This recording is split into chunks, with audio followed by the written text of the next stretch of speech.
जब मान्यवर श्री कांशीराम जी जीवित थे और हरियाणा प्रदेश में आते थे, आप लोग बड़े दुखी थे कि हमारे पास रोटी रोजी के साधन नहीं है, हमारे पास खेती करने के लिए ज़मीन नहीं है।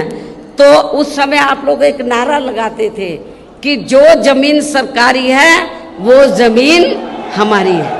आप लोग एक नारा लगाते थे, लेकिन वो नारा आपका पूरा नहीं हो पा रहा था हरियाणा में। और ये कब होगा? जब आपकी सरकार बनेगी।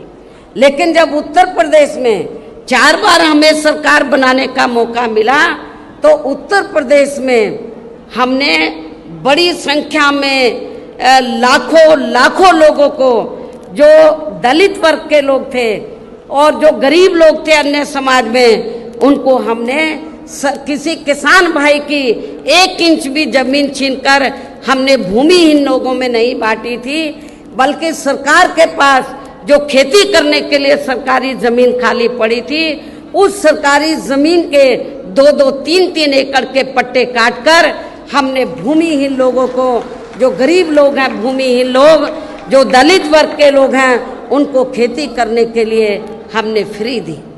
और इतना ही नहीं, आपको ये भी मालूम है कि जहाँ पर दलित बस्तियाँ होती हैं तो वहाँ जाते ही मालूम पड़ जाता है हर गाँव में, गांव देहात में, कि यहाँ पर दलित वर्ग के लोग रहते हैं।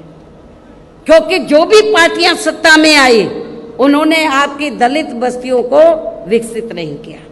लेकिन जब हमारी पार्टी की सरकार बनी, हमने डॉक्टर भीमराव अंबेडकर ग्राम विकास योजना के तहत, तो जहाँ पर दलित लोग रहते थे, हमने गांव चिन्हित किए अधिक तादाद में, उनको हमने इस योजना के तहत उनको सुविधा मुहैया कराई, उनको सुविधा उपलब्ध कराई और उनको विकसित किया, डेवलप किया।